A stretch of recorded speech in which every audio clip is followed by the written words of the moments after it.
Bakunzi bahore CANAAN TV, n'umunezero kandi gusubira guhura namwe ngo tuganire ijambo ry'Imana. Ariko imbere yo kudutangura kuganira, reka tubanze dusenge. Mana yanje, nje imbere yawe muri iki gitondo ciza, nje mu izina rya Yesu Kristo, umwami n'umukiza w'ubugingo bwanje. Mwami Imana, nje ngushima kandi nje nguhimbaza, nifatanije n'ivyaremwe vyose bidahengeshanya kugushima uko bukeye nuko bwije. Inyoni ziraririmba zivuga ubukuru bwawe n'icubahiro cawe, ukuntu vyitaho, ukuntu zirima, ntizimbura, ntizigira n'ibigega, ariko urazitwararika. Rero nk'abana b'abantu waremye mu ishusho ryawe kandi uduha agaciro, ntitworeka kugushima. Wemerere wakira amashimwe yacu nk'abana ukunda, hama icubahiro cose kibi cawe, mu izina rya Kristo Yesu senze nizeye kuvyumvise. Amen, amen. Rero ijambo Imana impaye kuganira namwe ni ijambo rivuga ko imibiri yacu hamwe n'ivyaremwe biroreranye gucungurwa. Haleluya, n'umwana w'Imana. Biraniha, birarindiriye. Haleluya, gucungurwa, guhishurwa k'umwana w'Imana kugira ngo navyo bitabagwe. Reka rero dusome ijambo ry'Imana mu Baroma igice 8. Turasoma kuva ku murongo w'18 dushikane ku murongo wa 30. Niyumvira yuko imibabaro y'iki gihe idakwiye kugereranywa n'ubwiza tuzohishurirwa, kuko ivyaremwe byiteze uguhishurwa kw'abana b'Imana biguhahamiye cyane. Kuko ivyaremwe byagezwe kuganzwa n'ibitagira ikimazi, kandi si ivyo byavyigombeye, ariko byagizwe niyageze ko bigenzwa bityo, kugira ngo byizigire yuko navyo bizocungurwa, ngo ntibibe mu buja bwo kubora.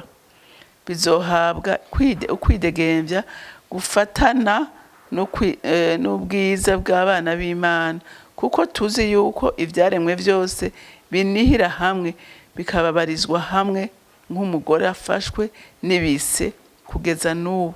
Kandi si ico gusa, ariko natwe abafise ivyeze ubwa mbere vya mpwemu, natwe nyene tunihira mu mitima yacu twiteze gucika abana b'Imana, niko gucungurwa kw'imibiri yacu. Kuko twakijijwe mu buryo bwo kugira ico twiteze, ariko icari citezwe iyo kibonetse ntikiba kicitegwa. Ico umuntu abonye yoba acitega ate? Yamara ko twiteze ico tutarabona, nuko tukirorere twihangana.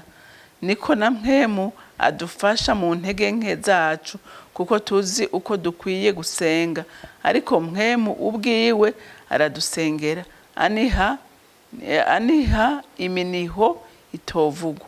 Ariko iyisesa imitima irazi ivyo mpwemu yiyumvira, kuko uko Imana igomba ariko mpwemu asengera abera.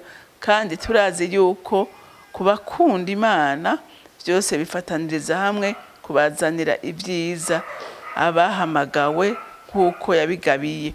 Kuko abo yamenye kera yabatoranije kera gushushanywa n'ishusho y'umwana wayo, kugira ngo abe imfura muri bene se benshi.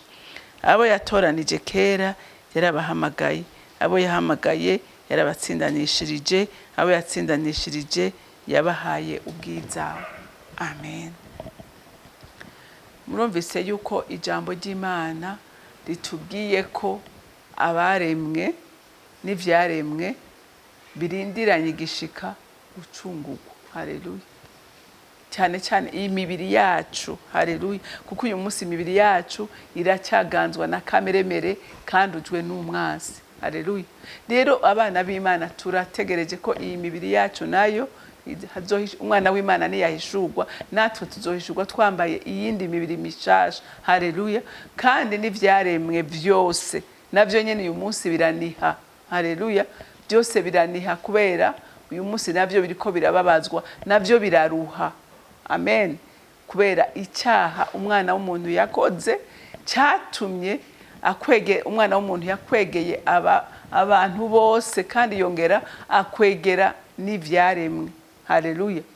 Kuko ibikoko uyu munsi biricwa, nta gikoko cicwa kubera kibishaka.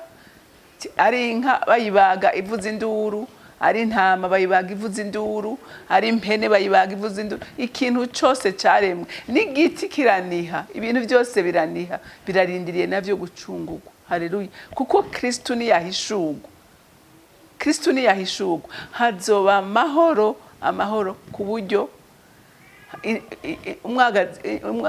intambwe izoryamana n'umwagazi w'intama, kuko amahoro azobaganje mu isi. Haleluya. Rero ivyaremwe byose birategereje. Haleluya. Birindiriye ugihishurwa k'umwana w'Imana.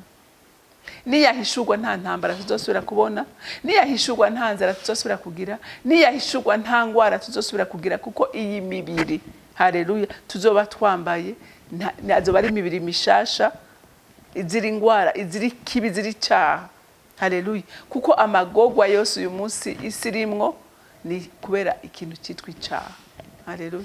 Ikintu cyitwa icyaha cyakwegeye umuvumo isi yose. Haleluya. Rero ngaha ijambo ry'Imana ngo niyumvira yuko imibabaro y'iki gihe idakwiye kugereranywa n'ubwiza tuzohishurirwa. Murumva iyi mibabaro turimwe, akagahinda turimwe, izi ngorane turimwe, ingware, inzara, ubwicanyi, ibintu byose mubona bibi, haleluya, ntibishobora kugereranywa n'ubwiza turindiriye. Haleluya. Kuko ku ngoma ya Kristo hazoba amahoro, hazoba umunezero, hazoba ibintu biturengeye. Haleluya. ngo iby'amaso yacu atigeze kubona, ngo n'iby'amatwi yacu atigeze kumva, ngo n'ibyo tutariyumvira mu mitima yacu, ibyo ni by'Imana yatubikiye. Haleluya. Haleluya. Ibyo ni by'Imana yabikiye abayizera. Rero bantu b'Imana, nitubabazwe n'iyi mibabaro turiko turacamwo, ariko turindire twihanganye tuvuga ngo hari ubwiza tubikiwe. Haleluya. Hari ibyiza tubikiwe. Amen. Ngo kuko ibyaremwe byiteze uguhishurwa kw'abana b'Imana biguhahamiye cyane. Haleluya. Urumva ibyaremwe nabyo birahahamiye. Uyu munsi igikoko kigikindi, nacyo urumva ibikoko birababaye. Uyu munsi kugira bibeho, muribuka Imana imaze kurema itongo rya Edeni, karema umuntu n'ibintu n'ibikoko n'ibiki, yari yashizeho ibizotunga abantu, yari yashizeho ibizotunga ibikoko. Mugabo kubera icaha cyatumye ibikoko bijyana hagati yabo, cyatumye ibikoko haba ugwanko hagati y'ibikoko n'umuntu, kuko ubundi vyabana bitwikiriwe n'ubwiza bw'Imana, hari amahoro, hari bikwiye, atakwicana. Igikoko nticyajya umuntu ko cyari gifite byarisha ibyatsi, ariko kuva umunsi umuntu akora icyaha ibintu byarahindutse. Rero Kristo niyahishurwa, tuzosubira muri Edeni twahozemo. Haleluya. Tuzosubira muri bwa bwiza Imana yaduteguriye kuva umunsi yumvira kurema isi ikarema n'umuntu. Haleluya. Haleluya. Ngo kuko ibyaremwe byagezwe kuganzwa n'ibitagira ikimazi, kugira ngo byizigire yuko nabyo bizocungurwa ngo ntibibe mu buja bwo kubora. Muravyumva? Nabyo birategereje gucungurwa. Haleluya. Ntibisubire muri uwo mubabaro, ntibisubire muri ako gahinda, ko nabyo biri mu gahinda. Haleluya. Jewe haraho mpora nitegereza nk'ibikoko mu madocumentary muri televiziyo, ukabona nk'igikoko kiracakiye kigenda cyaco kikagerageza kwigwanira, kagerageza umva kiba kiri mu mubabaro, ariko Kristo niyahishurwa ibyo byose bizorangira. Rero umuntu w'Imana, icyo ndakwifuriza ngo gutegereza. Haleluya. Ugumeho utegereje. Haleluya. Kuko abazohishurwa, abazobona guhishurwa k'umwana w'Imana, haleluya, si uwo ari we wese ategereje iki gihe gitegereje uwizeye Kristo nk'umwami n'umukiza w'ubugingo bwiwe. kuko uwo niwe azobona ubwo bwiza. Haleluya. Rero ndagutera intege nkubwira ngo imika uwo mwami mu bugingo bwawe. Haleluya. Agukure mu gitabo cy'abanyabyaha, agukure mu gitabo cy'abazocirwa kwiteka, akwandike mu gitabo cy'abazoragwa ubugingo. Haleluya. Niho uzobona guhishurwa k'umwana w'Imana. Haleluya. Ukaronka ubuzima bwiza bwateguriwe abana b'Imana kuva kera. Haleluya. Ndumva umuntu yoshaka akabandanya yisomera kuko ijambo nyamukuru twaryumvise. Uguhishurwa kw'abana b'Imana kurahari, kandi abazohishurirwa umwana w'Imana nabamwizeye nabamwimitse mu bugingo bwabo mukaba umwe nawe. Abo niwe bazobona ubwo bwiza, kandi n'ivyaremwe bizotabagwa. Haleluya. Byakwegewe icaha n'umwana w'umuntu, kandi umwana w'Imana niwe azoza kubitabara. Haleluya. Nkuko natwe ari wazoza kudutabara. Rero Imana yo mwijuru ibampera umugisha, mugira umunsi mwiza.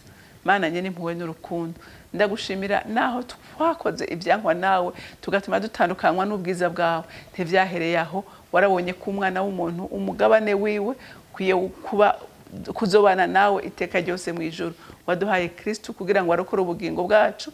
None mwami Imana ndagushima kandi ndagukunda, ndakunindahaza kandi ndakuririmbira ishimwe kubw'ugo rukundo rutangaje wadukunze, kandi turizera mwami Imana Kristo niyahishurwa tuzohishuranwa nawe, tumubone mbona nkubone, kandi turuhuke imibabaro n'amagorwa yo muri inosi. Ndagushimiye kandi ndakuninahaje, icyubahiro cyose kibi cawe mu izina rya Kristo Yesu senze nizeye ko byumvise.